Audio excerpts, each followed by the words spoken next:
बिस्मिल्लाहिर्रहमानिर्रहीम। ज़ैनब टीवी की तरफ से मैं आप लोगों के साथ नबी करीम सल्लल्लाहु अलैहि वसल्लम का बहुत ही प्यारा फरमान शेयर करने जा रही हूँ।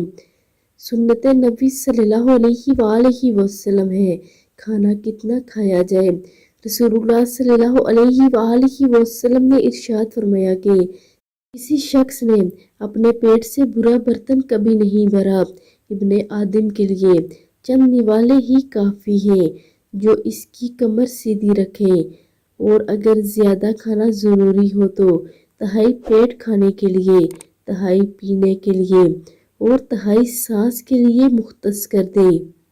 यानी वो अगर पेट भरकर खाना ही चाहता हो तो सिर्फ आधा खाना खाए, इतना पेट भर के ना खाए। अल्लाह रब्बुल इज़्ज़त हमें सुन्नत नबी सल्लल्लाहु अलैहि वसल्लम पर चलने की तौफीक अता फरमाए। आमीन सुम्मा आमीन।